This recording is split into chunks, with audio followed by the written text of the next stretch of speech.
Welcome back, YouTube. So today is glute focus leg day.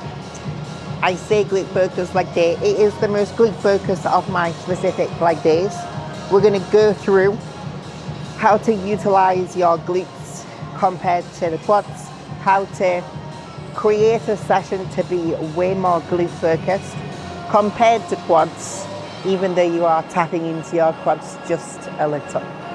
Because as a figure competitor, as a wellness competitor, it doesn't really matter if you do build your quads. As a bikini competitor, it's a lot more important that you do try to build a lot of mass into your quads, because it is a class where you do want very slender quads compared to glutes. So we're going to go through what I do to bias my glutes on my glute focus leg day compared to my quads, which in my other session, it's a very quad focused session, so that you can get the most out of your glutes if you're trying to bias and grow your glutes. Compared to your quads, I want to have good all-round legs. However, my quad development is way better than my glute development. So I want to try and make them match, or at least try. What's it called? Live hard or die trying, whatever it is. I'll try my best, but I'm not promising anything. Got white girl genetics.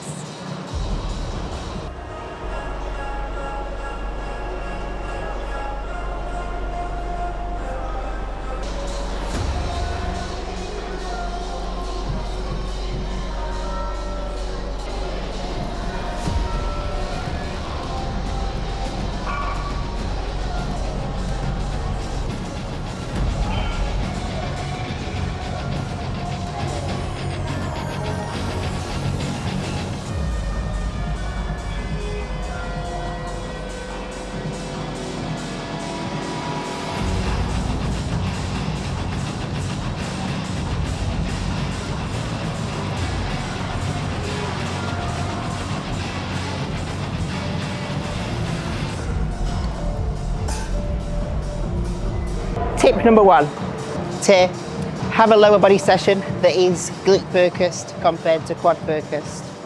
Start with a glute focused movement. It seems very simple, but exercise selection or exercise order is vital when it comes to what body part are you trying to focus on, bias, when it comes to the session that you're about to do. The first movement for me personally always comes down to what am I trying to focus upon. So for this session, where I will utilize a little bit of quad work in there with some movements, and we'll go through that, the first thing that I do to make sure that my glutes are getting a huge amount of focus is start with a glute focus movement. That is of the glute drive variety. We know that as an actual compound, the only real lift that's very glute focused as a compound is a hip thrust.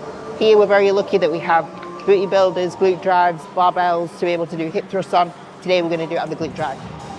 One of the biggest mistakes that I see people use when they use a glute drive, booty builder, all sorts, is you obviously have the little strap here. People often are way behind the strap, so their back's really far at the pad, or it's too low down on the pad.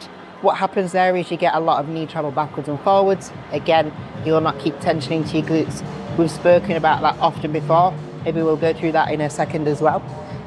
But also, if you think about doing a barbell hip thrust, which is basically the most basic of hip thrusts that you could do, where would you have your bar with the weight? You would have it right across your hip. You wouldn't have it down on your thighs. You wouldn't have it on your tummy, because it makes it easier. You want it all across your hips. Exactly the same here. You want the weights all across your hips. Much like, imagine that was the barbell that was running across your hips on the normal hip thrust. That's what you want with a booty builder, or a glute drive, should I say, as well.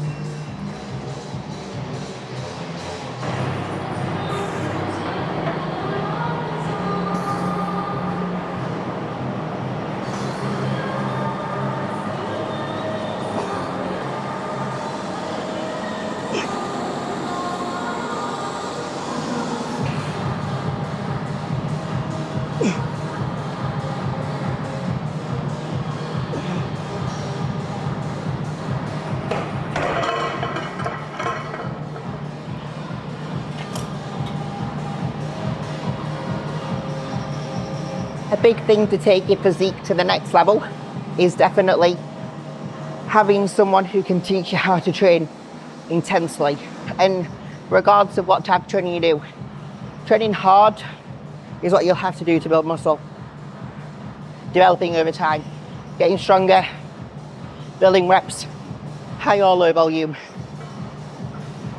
I'm very lucky that I had Cuba teach me how to train hard when I was starting in my bodybuilding journey. Hence the development to figure and not staying in bikini. But bikini girls still do train hard, just differently to how I did enjoy. On to leg curls. We're going to get a little video. I'm going to talk rubbish about it.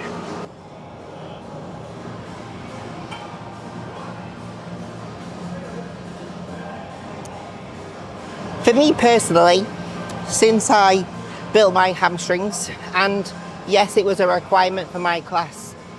Maybe if you do a smaller class than what I do bikini wellness, they probably have bigger hamstrings than what figure girls do. Then obviously as the classes go further along, even more development. But for me personally, from a non-bodybuilding perspective, when I built my hamstrings, that is when I had less pain in my knees. I don't know from a scientific perspective if there is a reason for that. I'm not going to lie and say that I knew that. But I know most people who have knee problems or niggles with their knees, if they warm up, they'll warm up with some hamstrings as well as some leg extensions, so leg curls as well as leg extensions to get their knees warm. So since I've had more development into my actual hamstrings, I found that I have less pain in my knees. So bad knee pain, get some hamstrings, your body will thank you for it. On a lying leg curl is that people don't align their knees with the pivot point. This part here is essentially where this part, what are we going to call it? The calf pad, where it pivots from. You want to have your knee aligned with that when you lay down. If you don't and you're too far down or you're too far up, you'll find you'll struggle to keep your hips into the pad. So you might be thinking to yourself, I'm getting that teaching point all the time that I need to keep my hips down. I'm pulling on the handles, I'm holding my tummy tight, I'm trying not to actively let them lift. Disclaimer, they will lift a little bit, but we don't want a lot of excessive movement. So if you can align yourself with that, you'll find that all those good teaching points that you're doing, tummy tight, holding the hips down as you drive over, thinking about driving into the quads rather than kind of swinging at the feet and lifting the hips. If you can keep yourself locked in with that alignment of your knees, you'll be able to keep your hips down, meaning way more hamstring. On small movements like leg curls, leg extensions, side laterals, bicep curls, tricep extensions, doing a little bit of a partial rep or a couple of partial reps to really take it there isn't a bad thing. If you're quite new to training, learning that uncomfortableness that you get through partials and knowing that, oh, maybe I could actually take more, it's a confidence boost type thing. And it learns you how to push that past that point of it feeling tight, tender, and uncomfortable, because that's what's going to help you progress your physique. If you're someone who's more experienced of a trainer like Cuba, you don't want to be taking loads of partials because you'll take away from a lot of your extra little bits of 1 reps here, extra 2.5 kilo, 5 kilo there. And essentially over time, that's going to equate to more than kind of just a partial rep. So that's why as an experienced trainer, likely you'll not take as many because you know what true failure is. Whereas when you are someone who's much more a beginner, you'll likely be able to get away with, from a fatigue management perspective, pushing it there just a little bit more. And until you've got to that level of being a little bit more experienced, don't worry about fatigue management.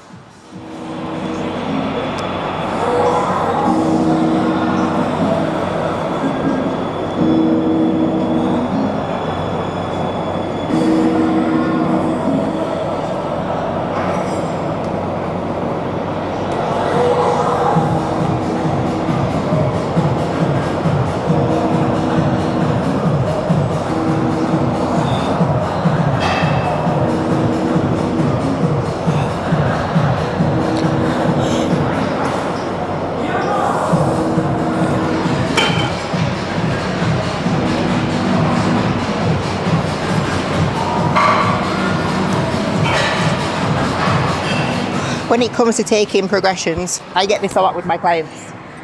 They get really frustrated if they progress on their first set and then their next set either takes like a little bit of a less rep than the previous session, or that they match. That's still progress because your first set has increased. So the actual volume, strength progressions overall has still stepped forwards a lot. So don't just focus on one set by one set. Focus it on a exercise as a whole and as a session as a whole. If your first few exercises have progressed, if your last 3 exercises just plateau compared to the previous session, as a whole, that session has still stepped forwards. It's not always exercise and rep and set by set.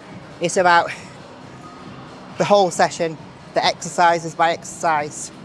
Don't get bogged down by it. Plus, sometimes you don't step forwards. Does that mean that you've got a shit physique or you're not making progress? Absolutely not. Just means that you've had one bad session. It is fine. Wipe the floor clean, go again for the next time.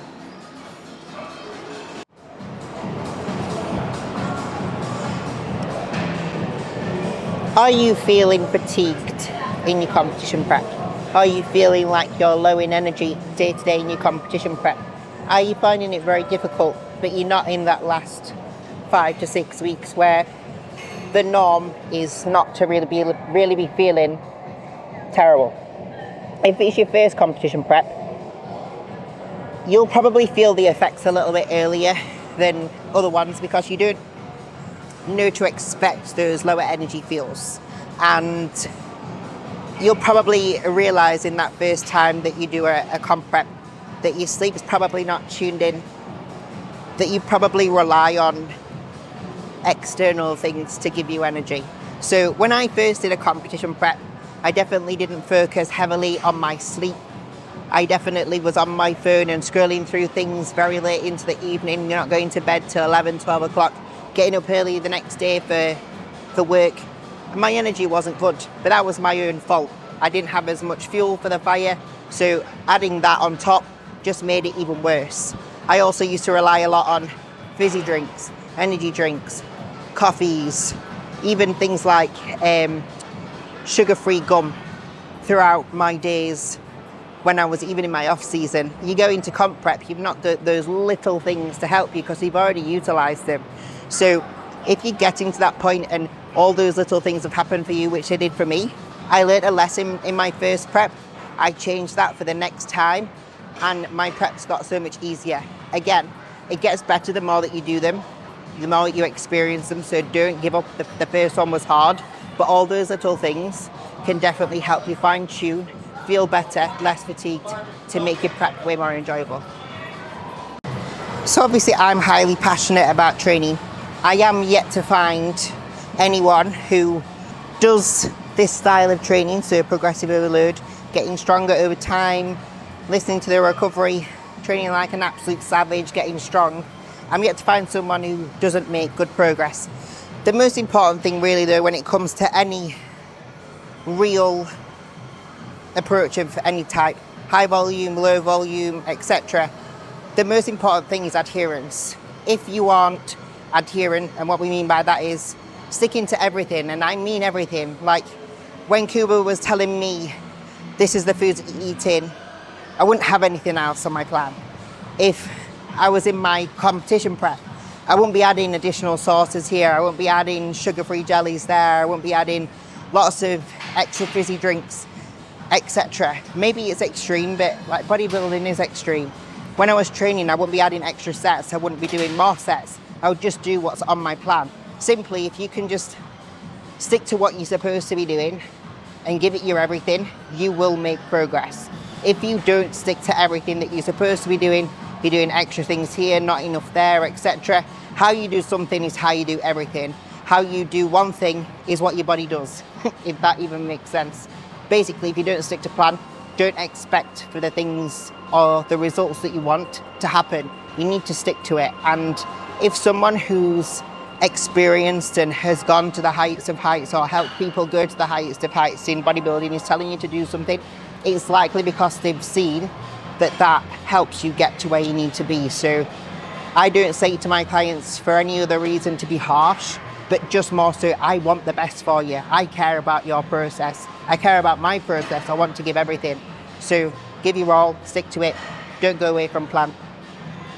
Let success be your noise. Much like the leg curl that we've just spoken about, leg extension's the same thing. When you sat back in your backrest, you want to make sure that your knees are in line with the pivot.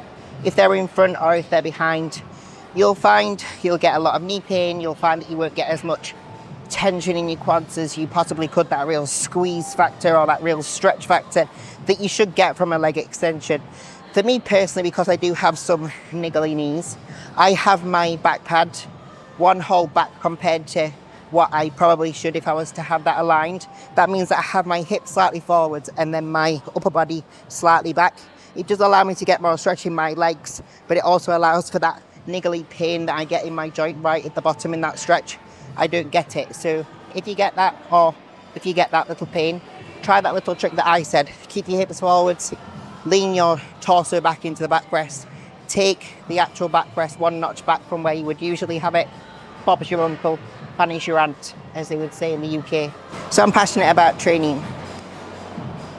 If you want to get strong, which I love to get strong, and I found so much merit to my physique progression, and I found so much merit to my clients' physique progression of all classes, to be able to make the progress that you do, if you can be passionate about training and want to actually get stronger. If you want to get stronger, you have to set yourself up for a set where you can be strong, and that comes firstly from your mind. So I take all of the things that I did when I was diving. So we had that one moment of that one dive where we'd focus hard on, I'm about to do it, let me set myself up, let me focus, let me center, and let me get after it so that I can be under pressure for that one moment to perform. The same for me, I apply that within training. I take that one moment to perform in my set, and I put that pressure on myself, much like I used to do when I was diving. If you've not had that type of environment before, you'll learn it over time. But what I like to do is I like to get my headphones on, I like to get a good song on, and I like to visualize the actual set I'm about to do, feel it. What is it going to feel like when I do it? What do I want to think about in terms of my cues? Stomach tight, hands holding on, the type of movement that I'm about to do. I get my vision, I get it set on one specific part of the floor or on the machine in the gym, and I just get after it. If you don't focus on your set, don't expect yourself to get strong. You can't just go away with the fairies, expect to do it, and also not risk injury. So focus in, get after it, get strong, develop your physique. If you would like to work with me, I work with competitive bodybuilders from start of your journey all the way to the top, lifestyle clients of any capacity with any background. I have my 12-week programs, which are for lifestyle clients only, looking to be the best versions of themselves through health and through fitness. We also have our excellence program, which is coaching for coaches. But if you also want to upskill as an athlete, understand bodybuilding more, that program is for you. If you would like to join our MK team, be part of our community, please email to inquire at enquiries@teammkcoaching.com. We'd love to have you aboard, and I'd love to have you on my team. I'm very hands-on with my clients, and I love to work with every single one of them. So please DM or email to inquire.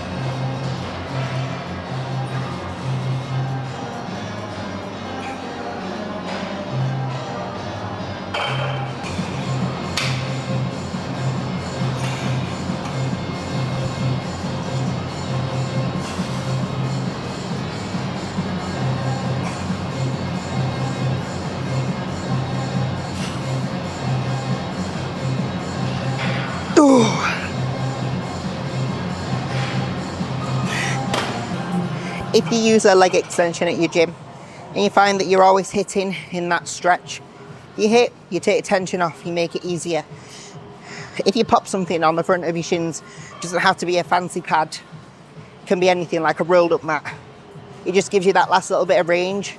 You can get that stretch, you keep tension on, you make it as hard as possible in that position, and then you can fire up.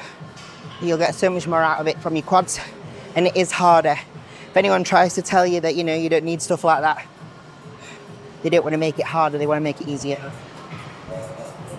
And yeah, potentially they didn't have that 10 years ago, but everything progresses. So go with the flow, go with the times, make things harder, get better leg development.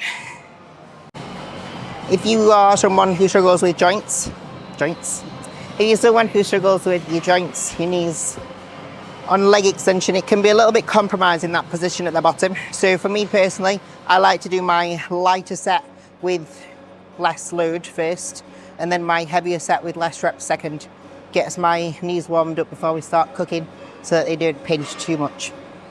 They still hurt a little bit, it's fine. I'd rather have big legs. I'm in my diet. It's moving well. It's funny because I haven't done a truly natty diet for a very long time, and my foods are a lot lower. When I initially started diets, when I'd have some assistance in at least. So that's different. But it is what it is. I actually don't feel very hungry. I feel really good. After a while of feeling very full, it's nice to actually feel a little bit less bogged down or having to think about, oh, I need to go and make my meal because it's going to take me half an hour to eat it. Get in, bish, bash, bosh, sin in a second. Just kidding. I really focus on my digestion. But no, I'm like 3.5 kilos down since the last time I did this session, and all of my numbers have progressed. So if you want to still keep your sessions progressive, you can do it. You just have to keep your mind right, keep your focus right, make sure that you're ready for your sessions.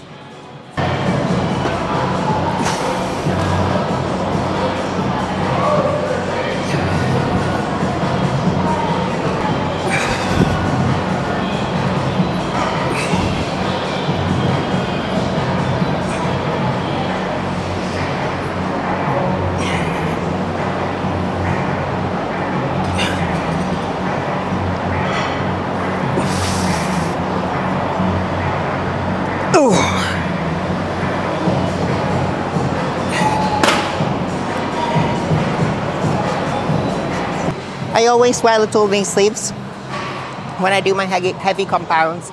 I don't put them on for my other movements because I don't really feel like I need to. I just put them on really for some warmth. It's not really there to help me with my set. If I simply just couldn't do the load, there's not really any point because I'm not getting anything out of it from a muscularity perspective, and that's what this lift's all about.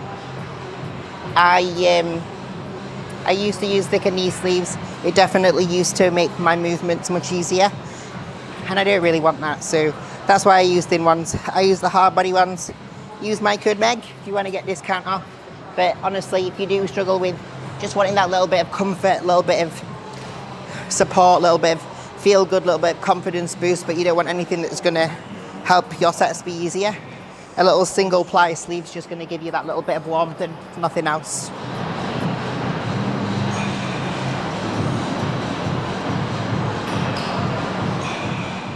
Third exercise is leg press.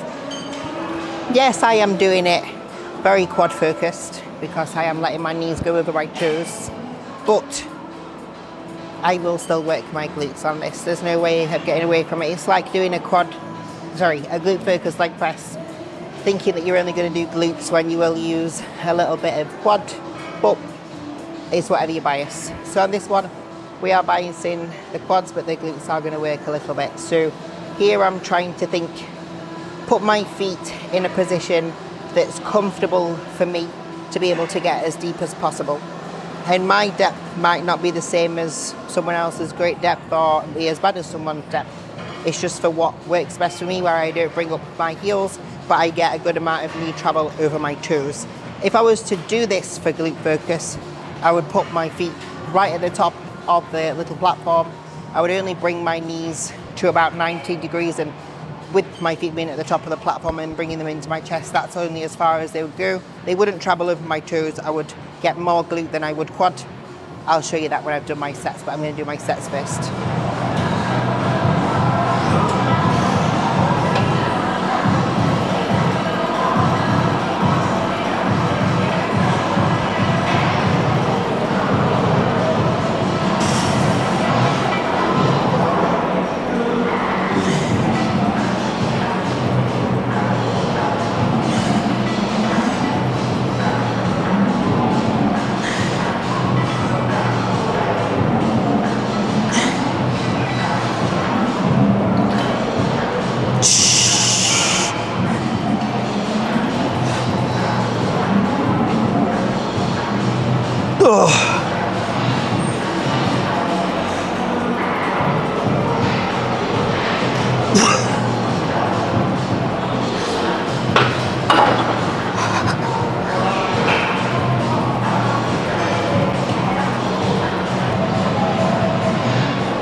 That was a 20 kilo PB.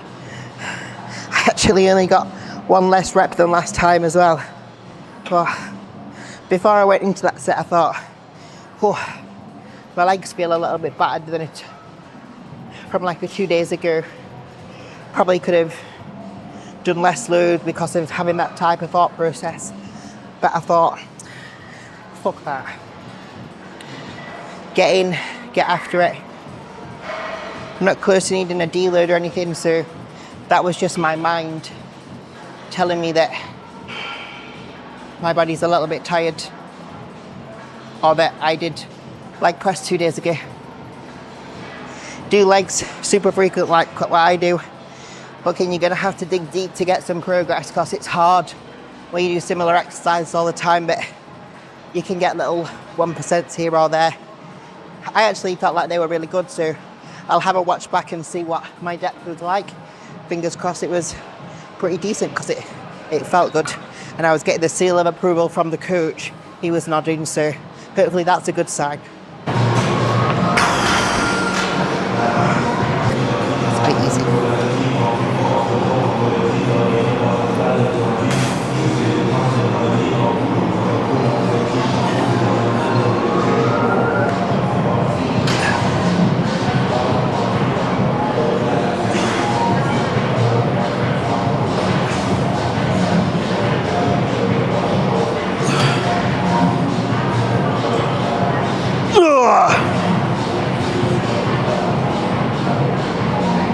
Oh, I fucking could.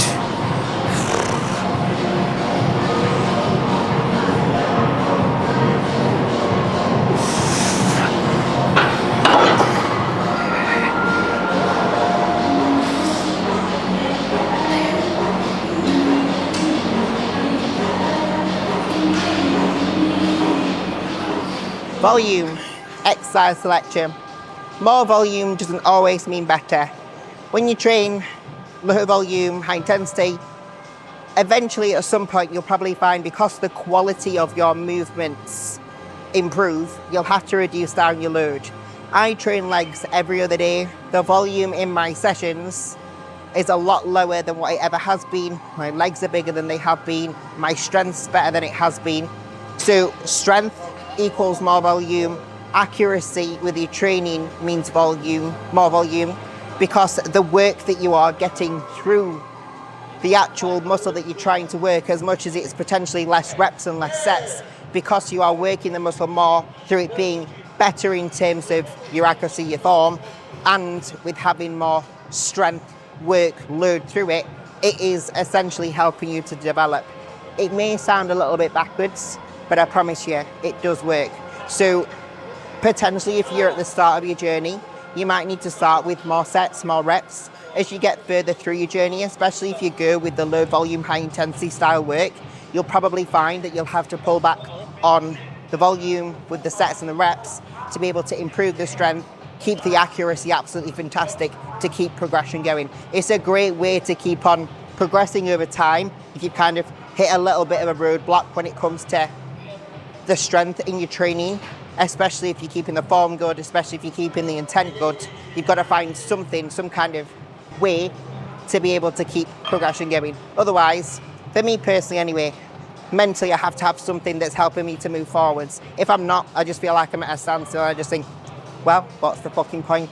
Might as well smoke crack. I started my session with my glute hip thrusts.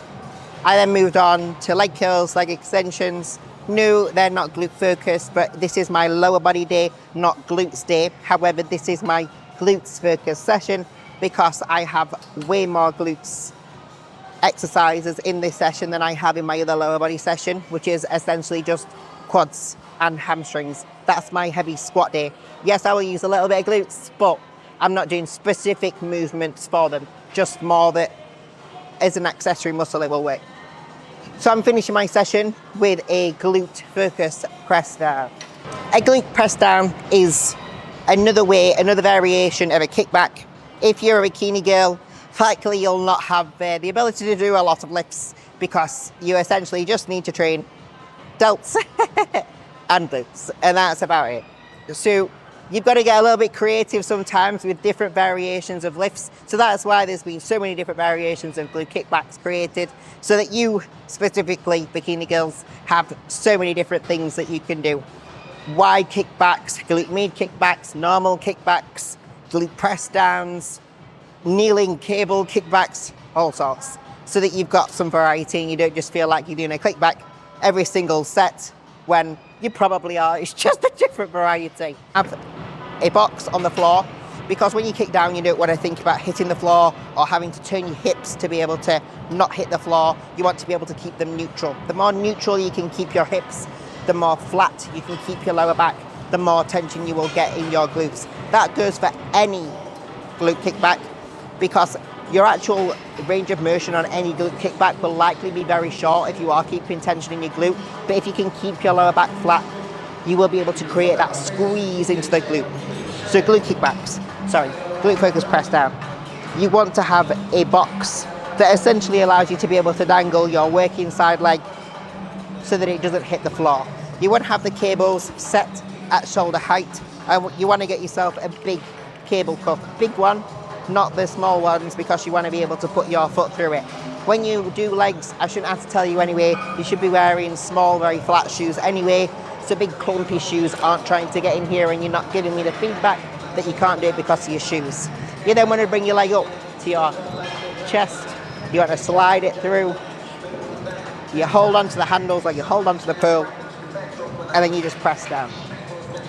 All you then need to do is think about a glute focused split squat. So we bring our foot all the way up into that stretch. My hip is at 90 degrees, my knee is at 90 degrees. It doesn't need to come any further. I've not really got my tension on my glute there. So you want to come to here. See how my hips are slightly back, my tummy is nice and tight, my back is nice and flat. Then I just think about my foot pressing down towards the floor, bringing it back. Obviously that will be a very smooth motion when you do it as a set, but for demonstration purposes, we're coming down and then back.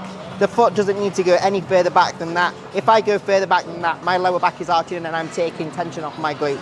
So we just come to here and then we bring it all the way down. You rinse and repeat until you've got none left in your sets or in your body, and you build some lovely glutes.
that is the end of my session. Moral of the story: be accurate, get strong, enjoy your sessions, have intent with what your goals are.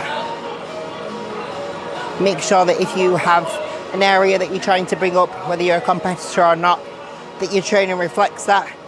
You're trying to build your glutes, center your training around glutes, and your other things can obviously have top up around it.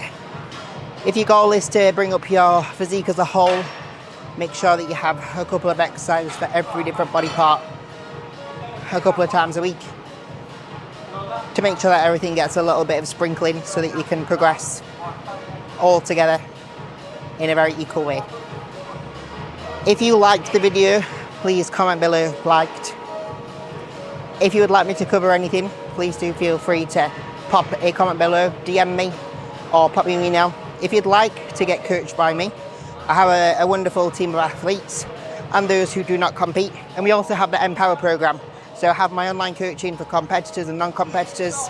And I also have the Empower, which is 12-week challenges leading into photo shoots to improve your body, improve your mind from a non-competitive perspective. But if you'd like to work with me in one of those types of capacities, I train with my clients. We have one-to-one training. We delve into training, we delve into nutrition, we delve into their routine, their own life based upon their own setups and experiences, family life, kids, etc. We'll make it work for them. So if you would like to join my team, please feel free to pop me an email and let's get started today. Like, share, subscribe, all that fun stuff. I'll be back again soon.